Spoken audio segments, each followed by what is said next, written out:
On the table before him sits an ornately carved box of cedar wood. It is bound with silver clasps, and inside, nestled on a bed of crimson velvet, rests a quill. Not just any quill, mind you, but one taken from the left wing of the rarest bird in all the world. Albatross, whose feathers gleam with moonlight, whose ink flows with stardust, and whose parchment glows with the whispers of forgotten lore. This is the ink of the Illuminator. And tonight, Brother Eamon will use it to write a story. A story that has never been written, but which has waited patiently through countless ages to be told. He dips his quill into the ink, and as it touches the tip, a tiny star shimmers into existence above the nib. Then with a deep breath, he begins to write. The story unfolds across the page before us, written in swirling silver script that seems to writhe and twist like living serpents. Each word is a whispered secret, each line a hushed confession. The very parchment seems to glow with an inner light, and the scent of old magic fills the air. Oh, to be in that room with Brother Eamon, to feel the energy of creation as he channels the power of the ancient inks, allowing the story to flow through him like water through a hidden spring. What secrets are being revealed? We may not know, but we can feel the power in every stroke of his quill. And as he writes, the shadows on the wall dance and shift, taking on shapes of their own. They twist and turn, reaching out like grasping claws or coiling around themselves like slumbering dragons. Outside, the wind picks up, rustling the dead leaves that have gathered in the corners of the Scriptorium. And for a moment, we hear the sound of voices, not voices from this world, but from another time, another place. Voices that echo across the centuries, carried on the wings of the wind. Is Brother Eamon alone in the Scriptorium? Or have the spirits of the past joined him, drawn by the scent of the albatross ink, eager to share their stories with the scribe who has come to seek them out? But now the story is finished, and as Brother Eamon lays down his quill, the shimmer above the nib fades, and the scent of magic lingers in the air. What secrets have been revealed? Perhaps we shall never know. But perhaps, dear dreamer, that is not the point. Perhaps the story was never meant to be read, but only written, a testament to the power of the past. So it is, with the ink of the Illuminator. Just as the story it wrote can never be erased, so too can its magic never be undone.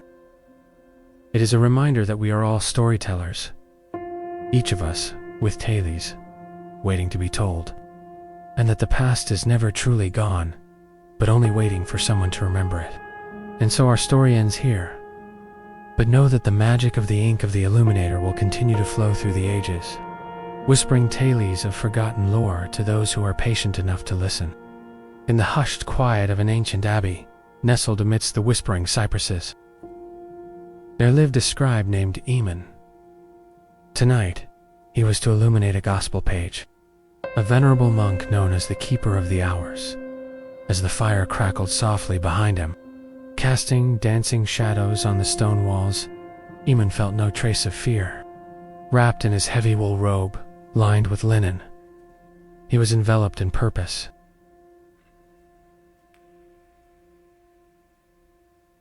Before him on the oaken table lay a square vellum. It was a new arrival from the Scriptorium, where monks painstakingly prepared the pages for his art. Beside it sat a dish of black ink, its surface reflecting the firelight. Beside the ink, a second dish held a brilliant blue lapis lazuli, ground to a fine powder and mixed with egg white and a single drop of rose oil. It glimmered faintly, reminiscent of the twilight sky. And lastly, a third dish contained the finest gold leaf, so delicate that it curled with the slightest tremor of his hand.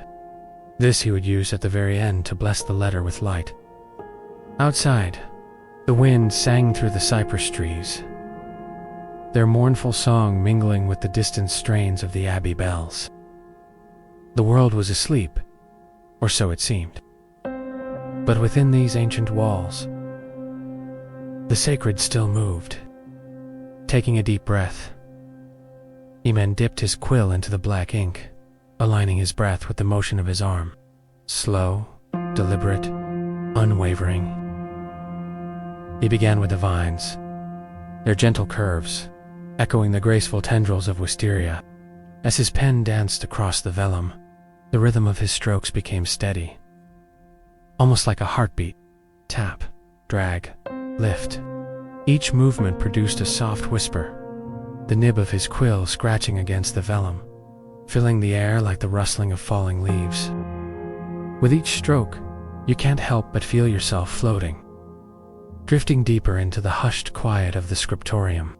Your thoughts begin to align with the gentle scrape of the quill, and you find yourself carried away from the ticking clock, from the weight of the waking world.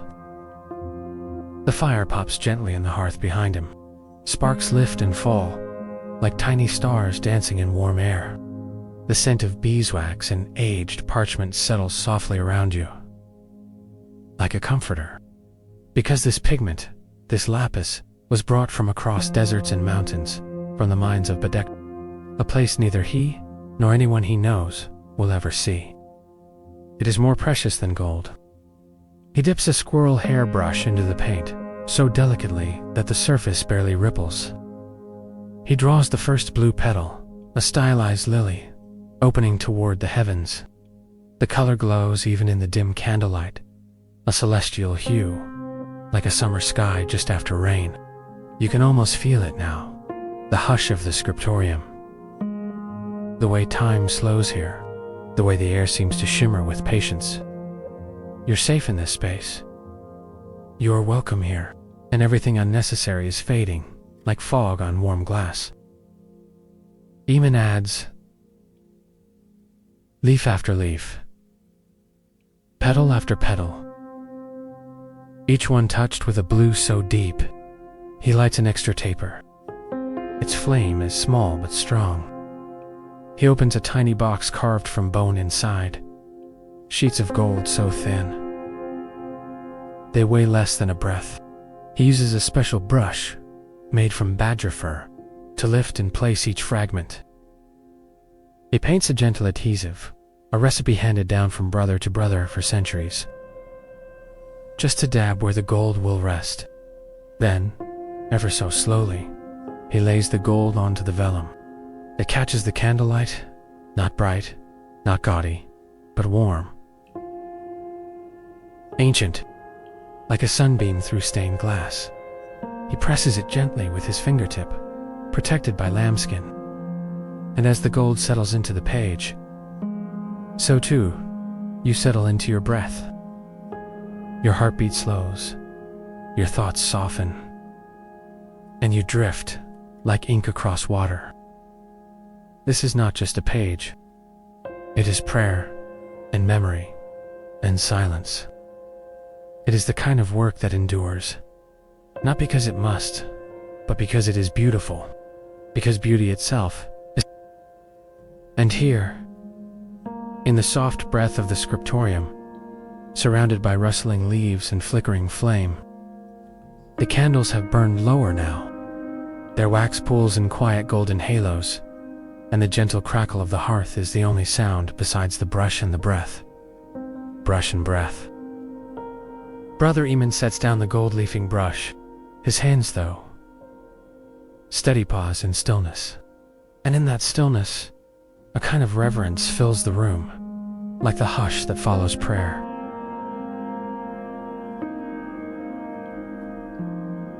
Outside the leaded windows, the wind curls along the cloister stones. It carries with it the scent of damp earth, spring moss, and distant woods. Beyond the abbey's thick walls, the world is sleeping, and deeper still. So are you, drifting like parchment on a breeze, floating between candlelight and memory, only rhythm, only restool, only rest. Eamon leans forward again, examining the gold laid so carefully. It has taken him 3 hours to prepare this single letter, and he has not spoken once. He does not need to. Here, the silence speaks enough. His mentor, Brother Odrin once told him, "An illuminated letter is not drawn to be seen." Eamon remembers that as he brushes away a single fleck of dust with the tip of a pheasant feather. He moves with the reverence of a monk, but the eye of an artist. And as he continues his work, you find yourself more and more relaxed, sinking into the comfort of this gentle world, where the only obligations are to beauty. 2.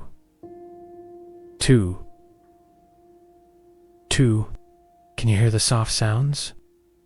The flutter of vellum pages shifting under candlelight, the muted clink of ceramic ink pots,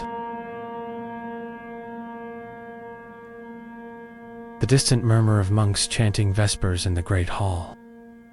A sound like wind through reeds, it drifts into the scriptorium, through a narrow archway, barely audible, like a lullaby carried across stone.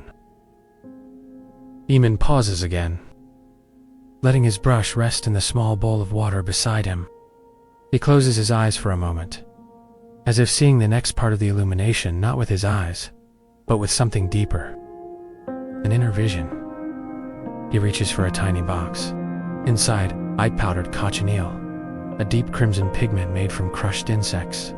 To some, this might seem strange, but here, it is sacred. Everything that becomes part of the page is offered with respect.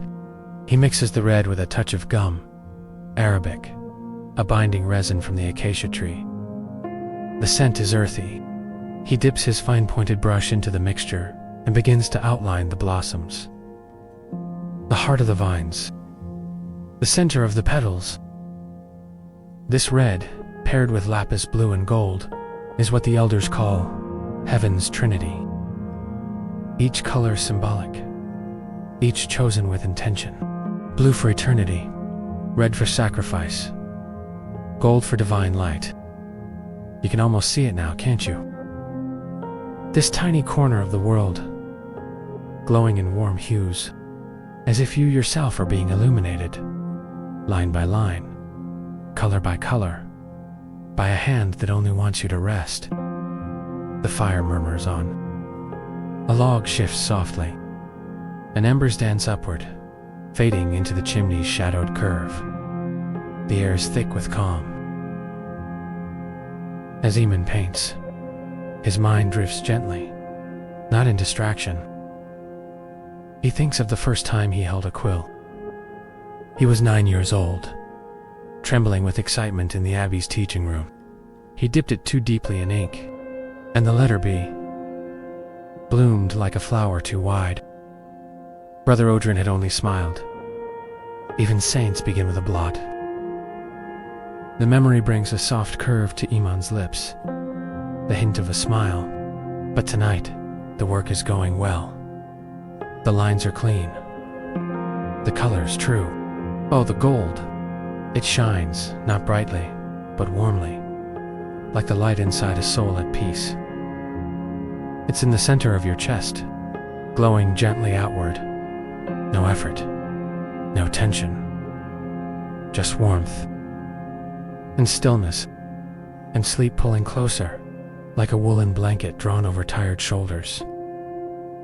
Eamon sets down his brush for the final time tonight. He moves with the patience of stone, like lifting a relic, the grace of someone who has made peace with quiet things.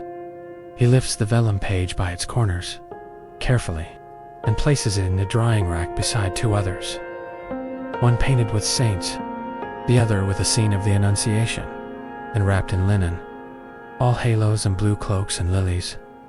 He then begins to tidy his space. The squirrel hair brush is washed in a shallow bowl, blotted gently, as a kind of ritual. The gold leaf is closed away, its box sealed with a twist of silk cord. The ink pots are stoppered, the pigment bowls wiped clean with soft cloth. Even this, an owl calls once, an ending that honors the day's labor. Further away, outside. Then again, the wind has stilled. The moon is rising. Eamon takes one last look at his desk. Everything in order. Everything resting. Just like you. You are resting now too, aren't you? Your breath soft, your thoughts drifting like snowflakes. The scriptorium fades gently from view, not gone, just settling behind your closed eyes, waiting for your return. Another night. The story continues, and when you next drift into this quiet world, Eamon will be waiting. Brush in hand, sleep is not an end. It is a passage, a lantern-lit corridor, where memory and imagination walk hand in hand. And as you drift further, the world of the scriptorium returns, not with a jolt, but like the return of a familiar scent, like the soft hush of turning pages, or a familiar voice whispering your name. On the edge of dream, before the sun has fully crested the hills, but inside the abbey walls, a bell rings, one's low and clear. The sound of prime. Brother Eamon stirs from his mat in the dormitory. Around him, other monks rise in silence, each movement slow, deliberate. He folds his blanket, slips on his robe, washes his face with cool well water that smells faintly of iron and moss, and with quiet feet, he walks the stone corridor back to the scriptorium.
Outside, a light mist hugs the earth, and sparrows chirp quietly from the cypress trees.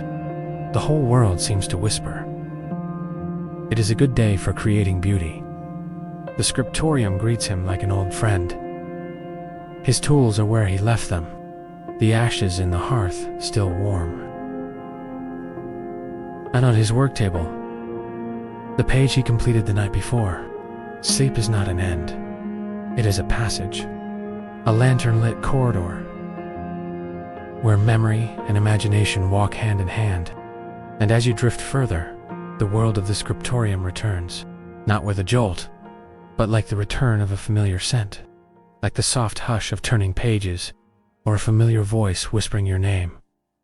On the edge of dream, before the sun has fully crested the hills, but inside the abbey walls, a bell rings, one's low and clear. The sound of prime. Brother Eamon stirs from his mat in the dormitory. Around him, other monks rise in silence, each movement slow, deliberate. He folds his blanket, slips on his robe, washes his face with cool well water that smells faintly of iron and moss, and with quiet feet, he walks the stone corridor back to the scriptorium. A light mist hugs the earth, and sparrows chirp quietly from the cypress trees. The whole world seems to whisper. It is a good day for creating beauty. The scriptorium greets him like an old friend. His tools are where he left them, the ashes in the hearth still warm. And on his work table, the page he completed the night before. You feel the warmth of that sunlight now, even in your imagination, even in your resting state, that you smile without realizing it. Eamon's brush dips into the brown ink. He begins with the tail of the squirrel, feathery curled, slightly too large for its body. He paints the lines in gentle arcs, as though following the pattern of breath itself. You breathe with him, and you inhale softly. A rustle at the window draws his eyes. A dove has landed on the sill, plump and pale, its feathers puffed against the breeze. It stares inside for a moment, then flutters away, leaving only the faintest imprint of its presence. Like a dream you can't quite hold on to. He returns to the page. Now, he outlines the goose. Stately and absurd, its wings mid-flap as it carries its rider through a field of stylized clover. It's charming, and though his face remains composed, Eamon's eyes brighten slightly as he paints a single blue flower beneath the goosey's path, a bloom like a secret. And you, lying there, safe and warm and weightless, can almost feel the tip of his brush, trailing the petals with all the care of someone who knows the value of quiet things. The room around him remains hushed. The other scribes will not arrive for another hour. For now, it is just Eamon, his pigments, and the slow blooming of beauty. The minutes stretch like honey. Time itself forgets to move. You forget to watch it. All that matters is the rhythm, the hush, the breath. There is something sacred about this kind of silence, the kind that doesn't ask for anything, and in that sacred stillness, you are more than a listener. You are a witness to a page, to the heartbeat of a monastery hidden behind hills and time. The goose is done. The vines curl around the edges now. A single, this time, just at the center of the flower. It catches light, then seems to let it go again, then releasing it, letting go deeper into sleep. And now, the bell rings again. Lauds, a gentle, distant note. The other monks will come soon. The Scriptorium will fill with soft footsteps, murmured greetings, the scent of ink and habit. But for now, Eamon closes the inkwell, covers his brushes, and stands. He stretches his hands, not from tiredness, but from quiet satisfaction. His eyes linger on the margin drawing, a whimsical dream framed in gold and green. And you too are framed in peace now, cradled in breath, held by the soft glow of story. You may rest even deeper now, because there is nothing else you need to do, no place else to be. The ink dries. The morning grows. The sun has risen higher now. Its light brushes gently through the stained glass window above the Scriptorium door, casting quiet colors onto the floor, a kaleidoscope of prayer and light. Brother Eamon remains seated, though the hour of lauds has passed, and the other scribes have joined him in the Scriptorium. He does not speak. There are few words exchanged here, only the language of ink, of brushstrokes, of silent devotion. Beside him, the slow rendering of a lion's mane in ochre and gold, the hair so finely detailed, it appears to ripple in stillness. Brother Anselm, across the room, meticulously copies the Psalms in Latin, each letter a jewel of discipline. But Eamon's brush moves and swirls now. He is drawing wind, not with arrows or lines, but with silver curls, looping along the border of the page, beneath a rising sun, among tiny birds in flight. A page devoted to the passage of time, not with clocks, but with the changing light, with the slow circling of doves, with the curve of a moon tucked into a corner like a secret. You can see it, can't you? Even here, in your half-sleep, the page unfolding under his hand, each element chosen with care. A dragonfly suspended in stillness, its wings rendered in powdered pearl. A sun with a human face, eyes closed in gentle blessing. A swirl of ivy that holds the edge of the page, like a hand, cradling a dream. He adds blue now, not the deep lapis, but a pale azure, made from woad. A tiny, winding thread that slips between the vines and glows, just faintly.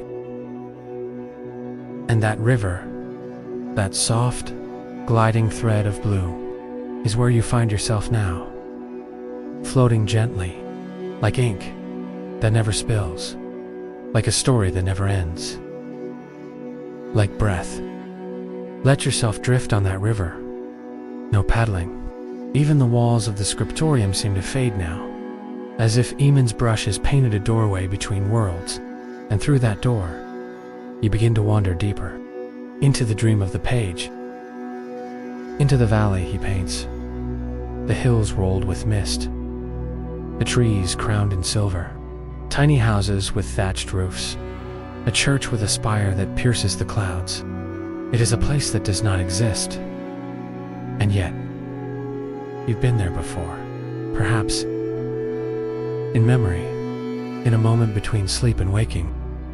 Eamon's brush still moves, guided by instinct now. He's no longer painting the world as it is, but the world as it could be, as it feels. And as he works, you feel yourself settle deeper into comfort, deeper into stillness. Your limbs heavy with rest, your thoughts soft and slow, like mist. There is a term in illumination, flourish. It refers to the little gestures, the loops and curves and gilded accents that serve no purpose but beauty. This silence, it does not need to mean anything. It simply is. A gold star here, a green stem there, a sleeping mouse tucked into a shaded vine, all placed without need, but never without love. Eamon dips into the gold again. His breath is calm, measured. He presses a fleck of leaf into the curve of a crescent moon tucked beside a painted hill. He murmurs a soft prayer, not aloud, but in thought, a blessing woven into the pigment itself. Let whoever reads this know peace. That is what the gold says. And you, not with your ears, but with your breath. You feel it in the warmth behind your eyes, in the weightlessness of your arms, in the quiet hush beneath your heartbeat. Let whoever hears this know peace. Let whoever dreams this be blessed. Let whoever rests here be safe. And now, Eamon lowers his brush. The page is done. He sits back and looks at it, not with pride, but with the still satisfaction of a job done in devotion. Around him, the room begins to stir. Brother Tomas stands and stretches. Brother Anselm hums a single low note under his breath. A scribe from the other end of the room carefully opens the door, and warm spring air rushes in, carrying with it the scent of rosemary and morning soil. Birdsong grows louder. The world is waking, but you don't need to. You can stay here, in the hush between bell and breath, wrapped in gold leaf and drowsy blue, tucked inside the edges of a painted world. Outside, the abbey bell begins to ring again. The hour of terce, in your breath, in your quiet mind. Time in the abbey does not tick. It glides, like a feather on air. It passes unnoticed, or the cooling of tea beside a scribe's elbow. And in this moment, with the page complete and the light soft, Brother Eamon rests. He leans back on his bench, staring at the ceiling beams above, where cobwebs shimmer like silk in golden slants of light. The sounds around him are low and steady. The scratch of quills, the occasional quiet sneeze, the hush of cloth shifting over stone. No one speaks. They do not need to. The room is already full. With breath, with purpose, with reverence. Eamon closes his eyes for a moment. Behind his lids, the afterimage of the page still glows. He can see it perfectly. Every vine, every bloom, every crescent moon dusted in gold.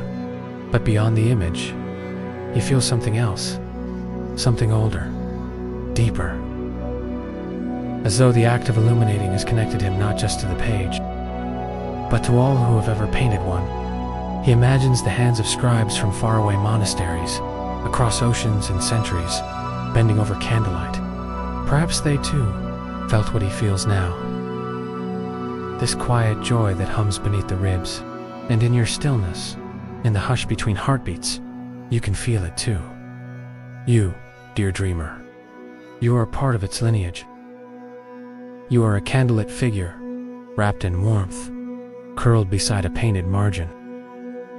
You may even smell the faint fragrance of vellum warmed by sunlight, of aged wood, of lavender crushed between fingers and tucked inside robe sleeves to calm restless minds.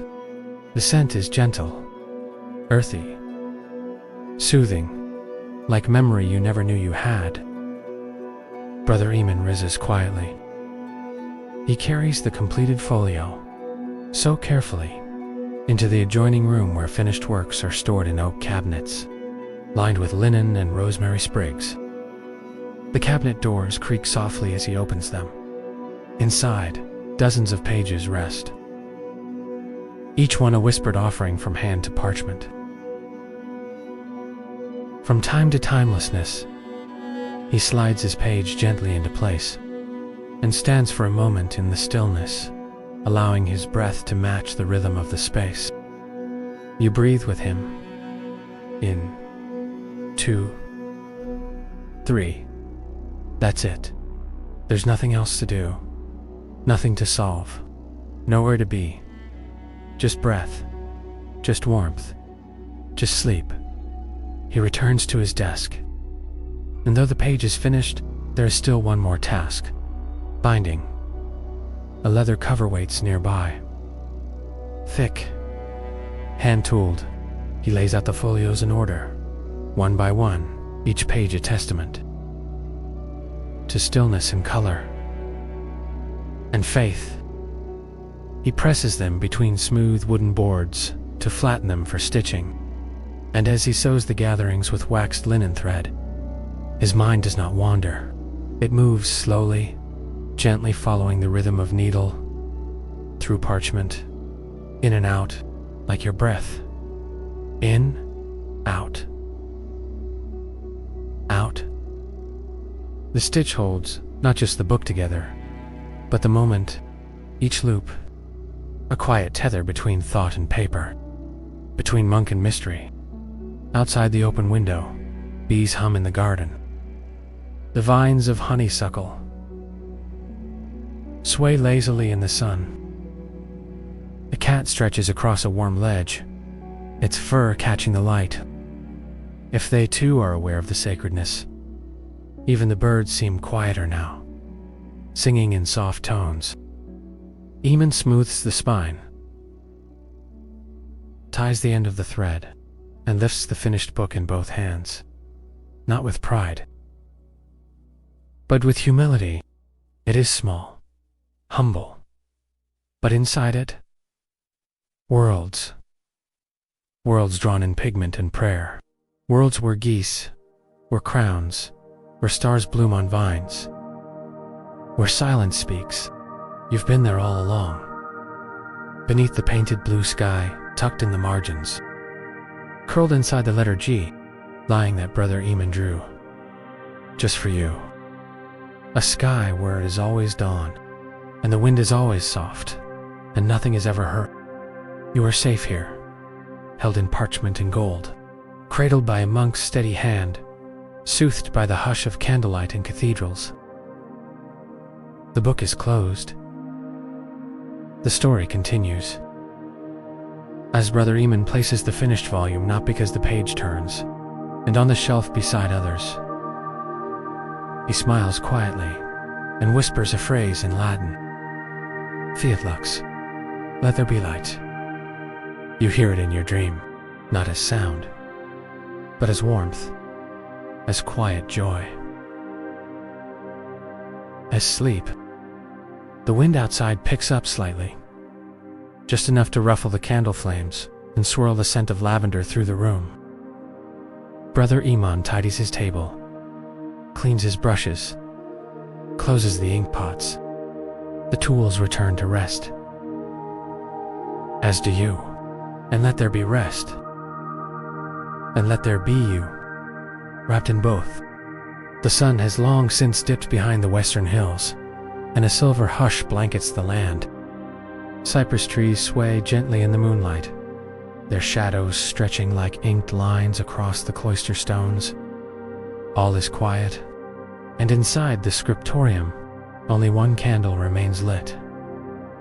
It flickers near the far desk, its flame soft and low, spilling amber light across familiar tools. The squirrel hairbrush, the dish of crushed lapis, the leather-bound journal with its ribbon bookmark. Brother Eamon has returned. Not for work, not for duty. He dreams. When the air feels heavy with stillness, some evenings, but it's something else. A keeper of dreams, a wanderer through color, a quiet architect of stars. He brings no parchment this time, no gospel or sacred commission. Only scraps, leftover pieces of vellum, edges trimmed from earlier pages. You will paint freely, small enough to hold in one hand. Tonight, no margins, no lines. Just, the sun has long since dipped behind the western hills, and a silver hush blankets the land. Cypress trees sway gently in the moonlight, their shadows stretching like inked lines across the cloister stones. All is quiet, and inside the scriptorium, only one candle remains lit. It flickers near the far desk, its flame soft and low, spilling amber light across familiar tools. The squirrel hairbrush, the dish of crushed lapis, the leather-bound journal with its ribbon bookmark. Brother Eamon has returned. Not for work, not for duty. He dreams. When the air feels heavy with stillness, some evenings, but it's something else. A keeper of dreams, a wanderer through color, a quiet architect of stars. He brings no parchment this time, no gospel or sacred commission. Only scraps, leftover pieces of vellum, edges trimmed from earlier pages. You will paint freely, small enough to hold in one hand. Tonight, no margins, no lines. Just, and as he exhales slowly, so do you. Your shoulders sink deeper, your limbs weightless, your thoughts soft as feathers, drifting in candlelight. He selects a piece of vellum, no larger than a handspan, and holds it up to the light. Its surface is smooth, almost luminous. He takes a quill, dips it into a midnight black ink, and begins to draw a tree, but one imagined in sleep. Its roots coil like dragons, its branches swirl into spirals. Its trunk glows faintly with golden lines that don't follow any rule, only rhythm. You watch it grow beneath his hand, some oval, some like teardrops, some shaped like stars. He draws slowly. The wind outside moans gently, tugging at the edges of the abbey's robes, but inside there is only warmth, and the soft scratch of quill on vellum. Now, he adds color. A wash of ultramarine at the base of the tree. Not to mimic earth, he adds violet. A mix of elderberry and chalk to the edges of the leaves, blending it gently, like twilight settling over a meadow. And here, dear listener, is where your breath slows even further, because there is no time in this moment. No day, only hue and hush. You feel it now. The color of rest. It isn't gray. It isn't black. It's the blue of Eamon's tree roots, the violet of his leaves, the honey gold of the candlelight that curves over his hands as he paints. Is this? He lifts the brush again, dips it into the gold, and with one smooth motion, he paints a ring around the tree's crown, a halo, a whisper of light, a circle with no beginning. No end, like breath, like sleep, like you. The candle shifts. Its flame leans slightly as a draft slides beneath the door, and Eamon looks up. Outside the window, the moon hangs low, heavy, round, full. It spills its own quiet light across the stone floor, pooling beside the ink pot, creeping up the leg of the desk, washing over the small, finished painting. And in that moment, the light of the moon, the light of the gold leaf, and become one. They blur together, and for just a heartbeat, everything shines. You feel it, even here, in your nest of dreams. Even in your body now, almost fully surrendered to sleep. That small, soft light. Not dazzling, not blinding, but gentle. Real. Yours. He sets the brush down. He lifts the painting, tilts it toward the window. The moonlight kisses the page, and he smiles, because in this single scrap, this offcut, this cast-off piece of vellum, no one else thought to use, not because of what it was meant to be, but because it was allowed to become, just like you. Eamon blows out the candle. The wick glows for a breath longer, then fades to smoke. Darkness settles back into the scriptorium, but it is not empty.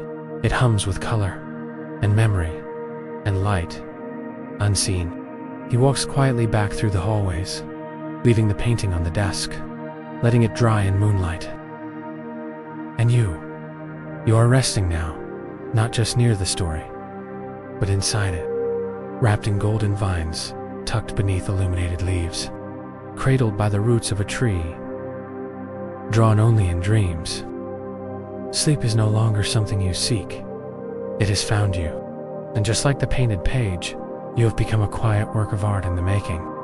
The moon still hangs over the abbey, but inside, the monks have begun to stir again. Not with urgency, but with the patience of those who have given their lives to the rhythm of sacred days. The hour is matins, a time for whispered psalms, for reflection in darkness, for voices to rise like smoke toward vaulted stone ceilings. Is the act of seeing, but Eamon does not walk to the chapel just yet. He pauses once more at the door of the scriptorium. The painting remains on the desk, bathed now in the faintest glow of moon and early star. He stands there, not touching, sandals making no sound, not altering, just witnessing. It that completes a thing. And in that pause, that quiet noticing, you two are seen. In the softness of your breath, in the gentle way your body rests, in the silence you've allowed to bloom around you, other monks kneel quietly. There is holiness in that stillness. Eamon moves again, this time through the cloister hall, his along the worn flagstones. He bows before it, crosses himself, and slips into the dark warmth beyond the carved wooden doors. Inside, the air is rich with the scent of beeswax and pine. The stone walls hold centuries of prayers, like a bowl holding rain, and as the choir begins to hum a plainchant, low and steady, so too do you feel the resonance in your chest, not as music, but as something deeper, like the purr of the earth beneath you, like the echo of sleep calling your name. Te lucis anti te. The chant drifts up, Latin woven into sound, sound woven into breath. It is a hymn for protection in the night, a lullaby sung by monks for a world at rest. And you, dear listener, are wrapped in every note. You are a star beneath the vaulted ceiling, a candle whose flame flickers not with fear, but with peace. Custogenus, O Lord, watch over us. Eamon kneels, his hands folded. But his mind is not distracted. He does not think of tomorrow's work. He does not worry about pigment shortages or which capital letter comes next in the Gospel of Luke. He is only here, too, in breath, in shadow, but held in light, and you drifting in that space just below waking, just above dreaming, then softens again.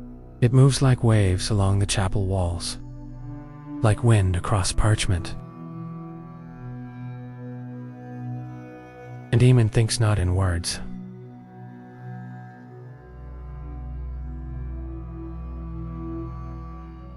And if you, long and reverent, it is something we listen for, a shimmer of gold beneath the surface, a hum beneath the noise.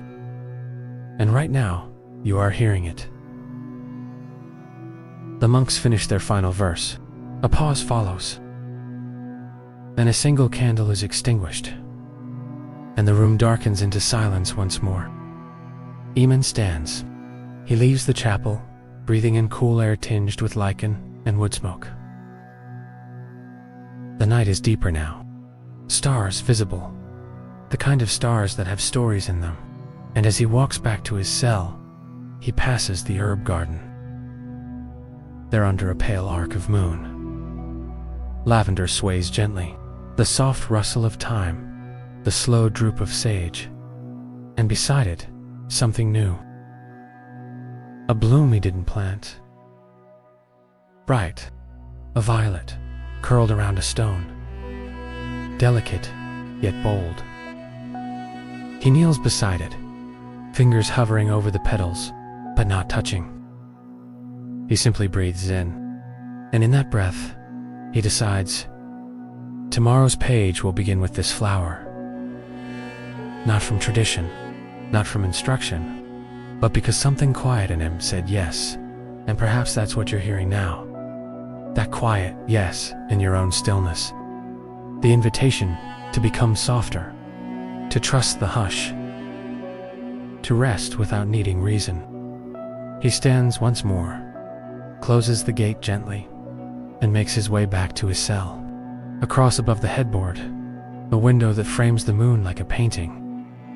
He removes his robe, lies down beneath the woolen blanket that smells faintly of cedar, and as his eyes drift shut, he does not think of pages, or pigment, or prayer, only of stillness, and you, floating quietly, still nestled beneath layers of breath and golden hush. You rest with him. You are the ink. You are the candle that flickers, but does not go out. Sleep now, held in a monastery of stars, cradled in the hum of monks and the silence of illustrated dreams. The tree waits for you. The vines curl softly. The gold glows gently. Morning once again, but not the same morning. This one arrives slowly, with golden fog that hugs the hills and a sky painted in soft creams and rose. In the Scriptorium, the hearth is already lit, its warmth brushing against cold stone like the first breath of comfort after a long silence. Brother Eamon is already seated, his quill in hand, his gaze steady, but softer somehow, like a soul that has slept deeply and remembered the shape of its dreams. Before him lies a new page, vellum fresh, creamy, luminous, the kind that still holds a faint scent of the earth and breath from which it came. But today's page is different, because this morning, Eamon begins the violet prayer. He has no title for it, no direction from the abbot. But in the folds of the night, as dreams coiled around him like vines, the shape of it had appeared, delicate, fragrant, steady. He dips his quill and begins not with text, but with image. At the bottom corner, he draws a single violet bloom. Tiny girl. Its petals are quiet hymn in purple. Not perfect, not centered, but intentional. It tilts slightly to the left, as if bowing. From its stem, he draws thin vines upward, not in straight lines, but in spirals like breath rising, like incense in prayer. And you rise with them, not in motion, but in feeling. Your breath curls like the vine, your thoughts slow to the rhythm of the brush. Eamon's hand glides graceful, never hurried. He chooses colors from the corner of the desk where the pigment bowls wait. A hint of crushed elderberry for a stroke of green made from malachite, balanced with vinegar and thyme. And then gold.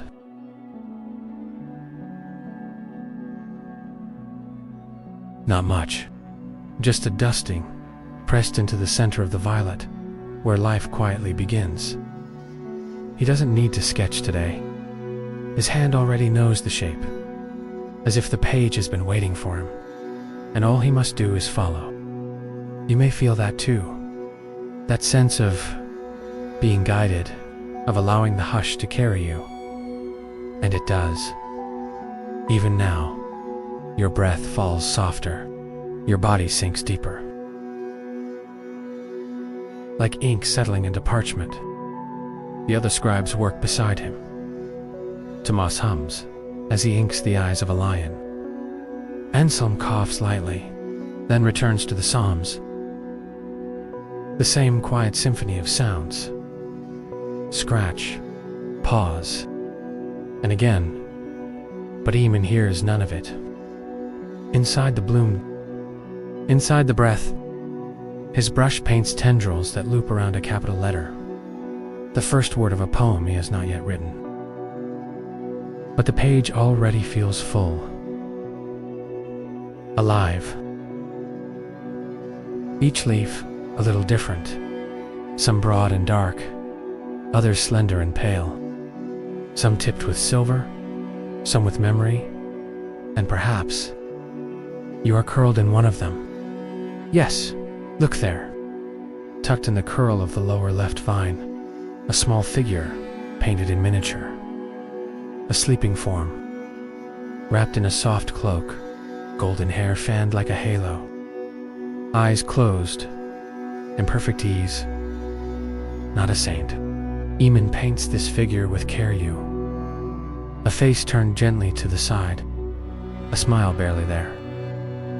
And beside it, a cat curled into a ball, painted in soft grays and warm brown. Its tail looped around its nose. You are. No one told Eamon to add this, but something inside him said, let someone feel held. And now, held in ink, held in story, held in breath. Outside the Scriptorium, the bell rings for sext. Midday. The sun glints across the vellum now, illuminating the gold flecks, little constellations that seem to flicker as the page is tilted. Somewhere in the space between thought and dream, you float beside them, golden dots that do not burn, but soothe. The violet vines have reached the top edge of the page. The figure sleeps peacefully in the border. And Eamon, now satisfied, lays the brush down. He stretches his fingers slowly and breathes in the warm air that smells faintly of lavender. Parchment and pine resin. And so do you. And there, in that shared pause, something invisible but strong holds you both. Not a rope, not a thread, but a stillness, a hush. You are safe here. There is nothing more you need to do. You've followed the vine far enough today. Now let it cradle you. Let it wrap around your tired thoughts, your restless mind, and draw you downward, not into sleep. The violet sways on the page. The candle flickers softly, only for you. Outside the abbey, the world breathes in the soft stillness of midday. The birdsong is quieted. A breeze stirs the herb garden. The rosemary bends, the sage nods. Time drifts slowly now, like a ribbon on water, or the curl of steam from a tea bowl. Inside the Scriptorium, Eamon rises from his desk, carrying the newly painted page between both hands. He walks with great care, not because the ink is still wet, but because something in the page feels alive, as if to carry it casually would be like speaking too loudly in a cathedral. He opens the door to the library wing. It creaks gently. Cooler air slips in from the long hallway beyond, air that smells of old books, beeswax. Here shelves line the wall's floor to arched ceiling, each one filled with manuscripts wrapped in linen or bound in leather and iron clasps. A forest of stories, a chapel of memory, and in the far corner, near a stained glass window of St. Bridget, sits the chest for sacred fragments, pages that do not belong to a full book, paintings never meant for the public eye, private works, dreams, margins. Eamon lays his page atop a velvet cloth. It rests beside another violet from years past, and a tiny sketch of a deer, mid-leap. He lowers the lid, and as the hinges sigh closed, so do you. You drift deeper, not away from the story, but further into it, like walking into a garden whose gate you didn't know existed, but which has been open all along. Now, the scene shifts softly. You find yourself in the Abbey garden. Just before Vespers, the sky, a warm gold. The shadows long and soft, like wool pulled thin over stone. Brother Eamon walks slowly down the central path, one hand brushing gently over rosemary stalks, the other holding a small book. Today's painting had stirred something in him. Not memory, but a whisper, a voice that spoke not with words, but with feeling, a quiet suggestion. Write what you saw. And so, beneath the shade of the oldest olive tree, he sits. Birds chirp low from the ivy walls. Bees drowse between lavender blossoms, and far off the abbey bell rings its soft, round tone, like a lullaby folded into stone. Eamon opens his book, each one slightly different.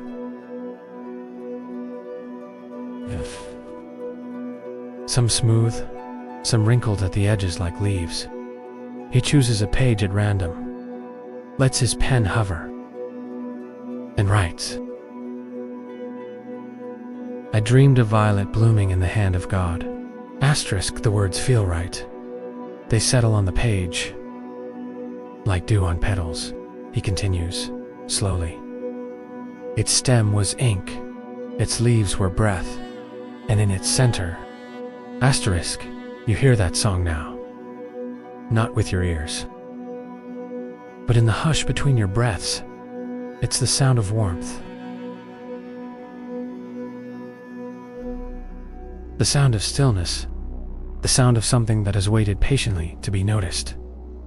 A feeling like the weight of a blanket pulled to your chin, like sunlight on closed eyelids, like a soft voice that says, stay. Eamon pauses. He watches an ant make its way across the page. So small, so determined. He waits, respects its journey.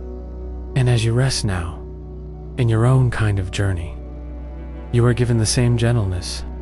Nothing in you needs to be rushed. Not your sleep, not your thoughts, not even your forgetting. Let the day fade behind you, as if through stained glass, softly, colorfully, without loss, not tightly. Just enough. And he leans back, gazing upward into the olive leaves above. They flicker in the breeze, green and silver, dancing in the language of quiet trees. You feel that language now, a rustle in the chest, an opening in the mind that lets stillness enter without asking permission. The abbot's footsteps approach from the cloister. Slow, familiar. It does not interrupt. 2 breaths, 1 silence. After a long pause, the abbot speaks. Sometimes, he says, the page is not what you write on, but what writes on you. And Eamon nods. Because today, he understands. The violet is not just a flower. It is a lesson. A reminder that even the smallest bloom can carry something eternal, and that sometimes, the most sacred lines are the ones no one reads aloud. And you, lying there now, resting in breath and warmth and word, you are becoming your own kind of page. No pressure, no purpose but presence. But still, a quiet unfolding, a gold-dusted hush. The olive tree sways, the garden softens, and the abbey waits for stars to rise. And so do you. Not watching, just receiving. Evening settles like velvet across the hills. The sun, now dipped behind the distant tree line, leaves behind a last offering of light. A single streak of apricot across the sky, like a monk's ribbon bookmark, marking the close of a sacred chapter. The abbey is quiet, not empty, never empty, but full of the kind of quiet that presses gently against your ribs, that invites your breath to slow. In the Scriptorium, the last quills are laid to rest, brushes rinsed and dried, ink pots capped with care. The fire in the hearth glows low now. Its crackling softened to a lull. Eamon lingers. He's alone now, sitting at the edge of his bench, hands folded in his lap, eyes unfocused.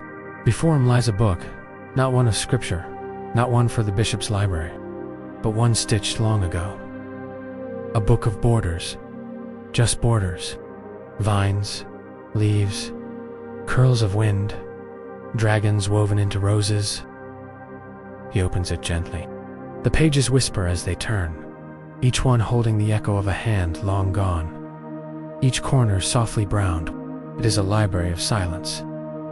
And as he turns the pages, he does not study. He receives. He lets the shapes speak to him. The patterns curl around his thoughts. And you, too, may feel it now. Those unseen vines coiling softly through your mind. Each breath you take is a line drawn in ink, smooth and slow. Each sigh a brush dipped in gold. You're being illuminated with nothing but rest. The borders in the book become looser as he turns. The vines stop imitating nature and start becoming music sweeps and curls and spirals, as though someone had tried to paint a melody onto the edge of a prayer. And in the margin of one page, tucked beside a painted kestrel, is a single line of writing, as if it were meant to be found only by those who did not look for it. Eamon leans in. It reads, "The border is where God speaks in quiet." He does not smile. He simply breathes and closes the book, because that message, that truth, was not meant to be agreed with. It was meant to be felt. You're in the border now. Not the beginning, not the end. The edge. The place between waking and sleep. Between the story and its silence. Between breath in and breath out. This is where the gold is laid.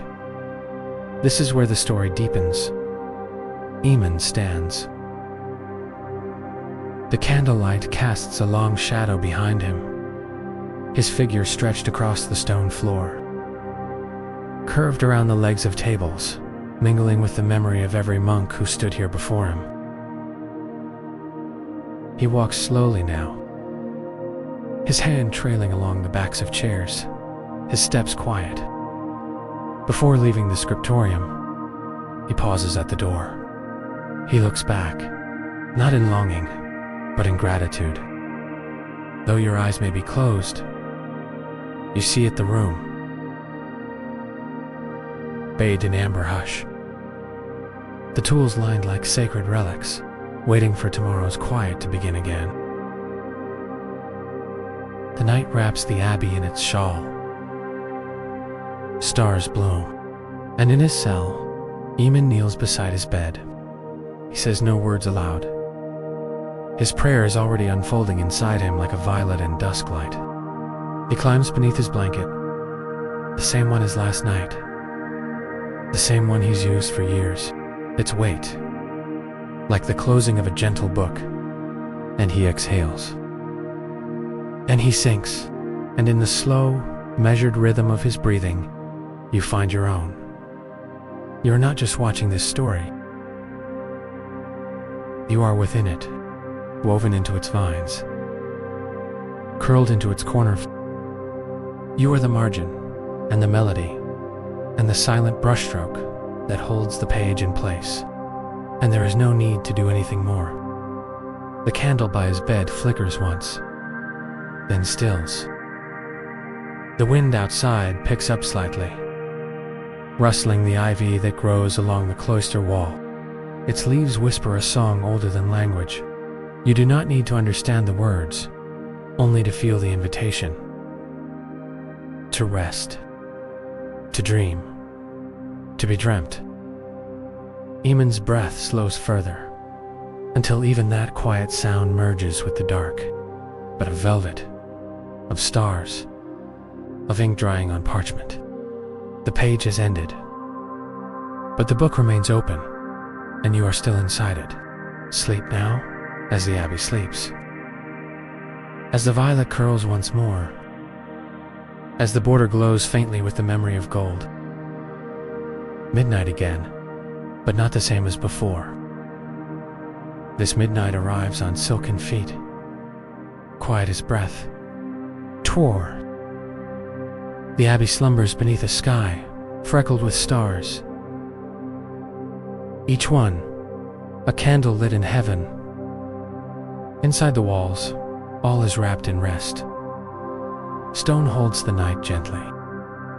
Even the wind seems to tiptoe past the cloister door. But somewhere beyond the veil of waking, beyond the edges of time and place, a door opens.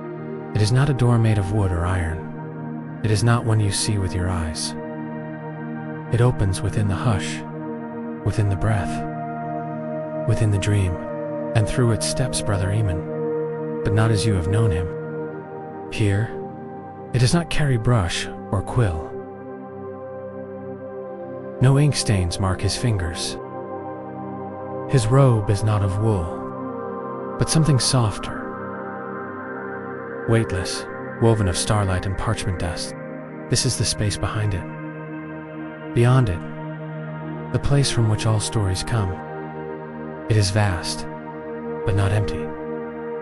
It is dim, but never cold, and it hums with presence. Eamon walks slowly across a floor that seems made of mist and memory. Above him, arches curve in silence. Not stone, but thought. Not built, but breathed. And all around him, pages float in the air. Thousands. Millions.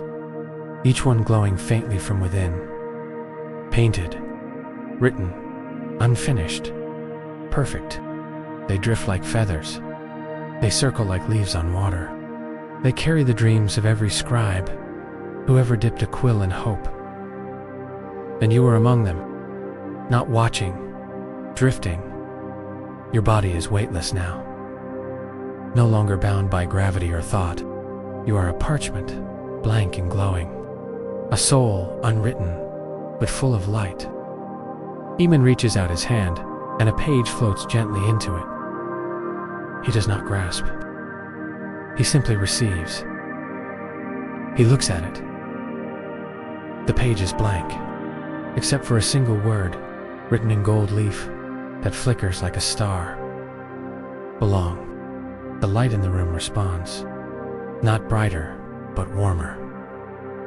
Deeper. You feel that warmth now gathering in your chest. In this place of sacred, quiet, where thoughts are painted into form, and prayers take root. This library is not made of books. It is made of becoming. And you are becoming still. Eamon walks onward. More pages float around him, each with a different word, a different shape, a different hue. Others glow only at the edges. Some are almost invisible, but still felt. He pauses beneath an arch where a violet vine has grown between the beams.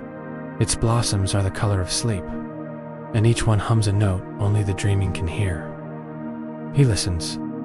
You hear it as a memory of calm, of still water, of someone brushing your hair with their fingers long ago, in a moment made only of love.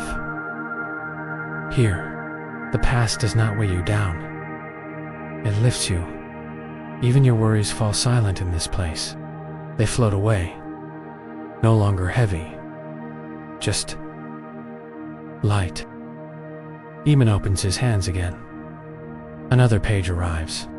This one painted, but not with vines or saints. It is a painting of a sleeping figure beneath a tree of stars. And beneath it, in tiny script, the light bends around those words. The air grows softer, and deep within you, a part of your heart you rarely visit. You exhale, because somehow you knew it already. But to see it here, written in gold, floating in a place made of silence and breath, it becomes true again. It becomes real. Eamon walks once more. His steps leave no mark, but his presence deepens the hush. He stops before a great table that seems carved from moonstone. Upon it, an open book rests, larger than any human tome.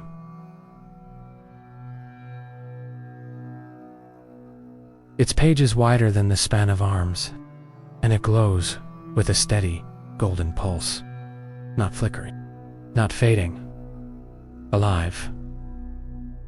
This is the Codex Somniorum, the Book of Dreams.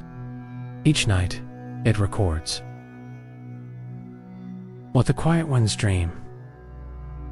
Each stroke is a prayer, each illustration a gift. And as you float near, your name appears on the page, not in letters, but in light. He places his hand on the page, over the light that is you, and whispers, "May you be cradled in rest. May your thoughts soften. May your sleep illuminate you." Asterisk, and with that, the page begins to glow brighter. It pulses once, like a heartbeat, then settles into the golden hush. Eamon closes the great book, and as it shuts, you feel your body settle further, your mind quiet more deeply, your breath slow to the rhythm of the old monk's chants, still echoing in the walls of your soul. The floating pages begin to rise, gently returning to their shelves of air. The light dims, like the slow closing of sleepy eyes, and Eamon turns, walks back through the dream arch, his robe trailing like mist.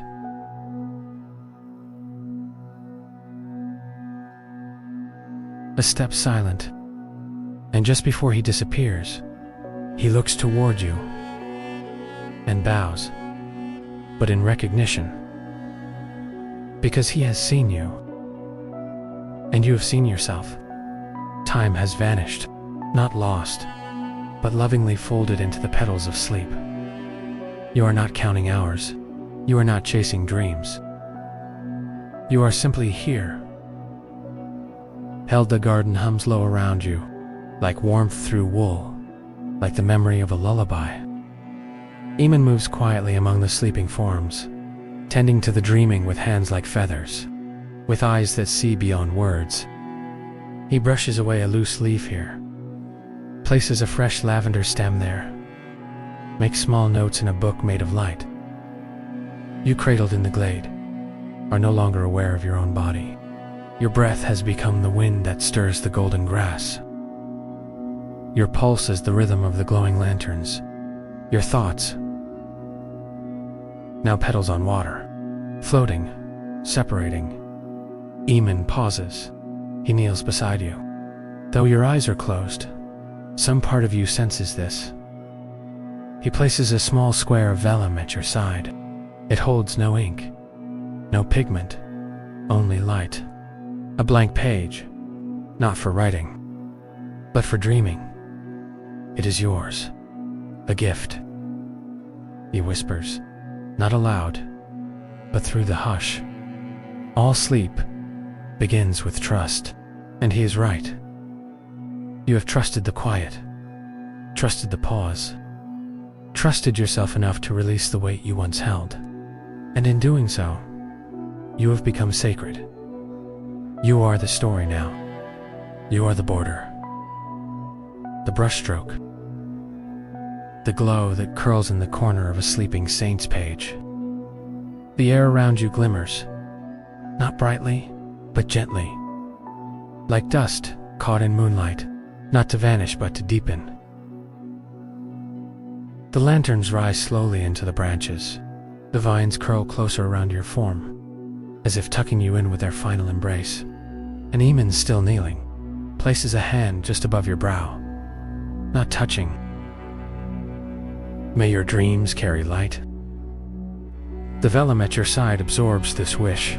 It glows briefly, then fades into your sleep. And then, even Eamon is gone. The garden does not vanish. It quiets, the way the last note of a chant lingers in the rafters, long after the voices have fallen silent. And in this lull, this slow and holy hush, your spirit floats, not upward, not away, to the deepest part of the sleep, to the inkwell of your soul, a place few reach, but all know by feel. It is there that the most sacred illuminations are drawn, not by monks, not by paint. Here, in the innermost sanctuary, you are being written. Your body is asleep, but your essence listening, not for words, but for warmth, and warmth answers, in the form of a gentle touch, a memory without image, a sense that someone, somewhere, has lit a candle just for you.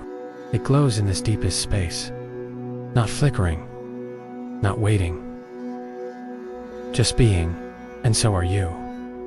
No effort, no dream to chase, no story to finish, only peace, only breath, only sleep.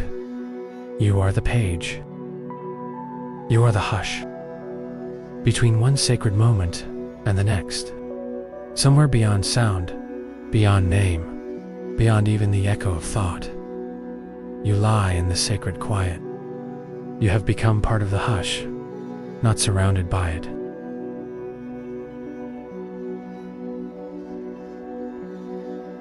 The golden shimmer beneath the violet leaf. The space between Eamon's brush and the vellum. Here, there is no beginning, no end. Just the slow, steady rhythm of peace.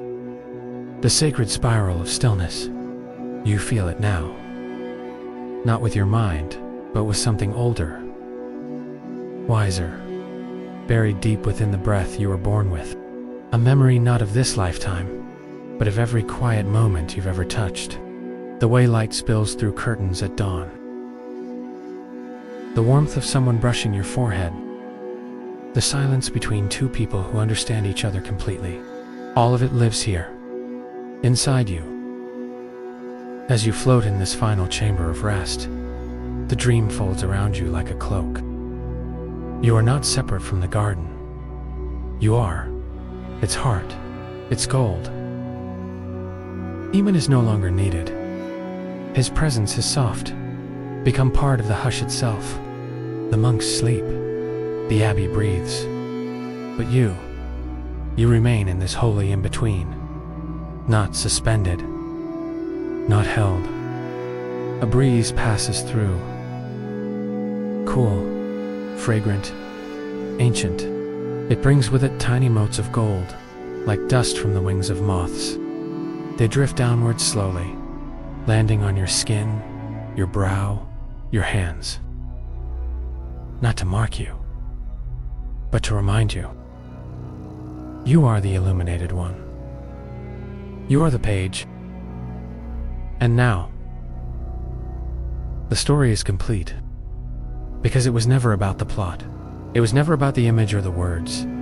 It was always about the feeling, that soft, sacred knowing that you were safe, that you were loved, that rest is not an absence, but a return to your own breath, a return to your own stillness, a return to the place where all stories begin and where all stories come home. Now, the last lantern fades, the last brushstroke settles, the last breath of the garden becomes your breath, and there, cradled in the hush, beneath stars and story and silence, perfectly, entirely, or as long as your soul needs, you are golden now, you are soft, and you are free. And so, in the deepest part of night, when the stars hang still and the world forgets its noise, the last petal falls, not with sound, not with fanfare, but with grace. You are still, cradled in the warm dark, a breath wrapped in breath, a whisper in the ink of silence. The sleep garden has grown quiet. No more movement, no more light, only warmth. Eamon, wherever he now rests, has become part of the hush. He's no longer a figure in a robe, no longer a hand holding a brush, but the presence that lingers when someone has tended beauty and left it behind, the hush before a word that needs no voice. And you are not dreaming now. You are not drifting. You are gone into the deepest sleep the soul can know, where even dreaming is effort and all that remains is rest, perfect, unbreakable, light-drenched, no fear, no weight, no edges, only peace, only the glow of being enough. The page is complete. The borders are closed. The gold is dried. The ink has settled into the parchment, like your breath has settled into the earth beneath you. The book of this night closes, not with sound, and though you may not feel it now, someday, in the hush before waking, you'll remember it. You'll remember the feeling of being held, so completely, so gently, that even your name, you see, you'll remember that violet bloom, the one painted in your stead, the one that bowed slightly, not in sorrow, but in reverence, and you'll remember the voice that said, "Your rest is holy." So now, there is no more story to tell, only silence. Let it hold you, let it carry you, let it write across the final page. They rested. They were loved. They slept in gold, and when dawn comes, as it always does, you will rise slowly, peacefully, with the hush still clinging to your skin like dew, like memory. But for now, you do not need to return. The ink is dry. The candle has gone out. The page glows faintly in the dark. Sleep now, forever if you need. This story was always yours, and it will wait for you in the quiet between every breath. Good night, Illuminated One. Sleep deep. Sleep gold. Sleep whole.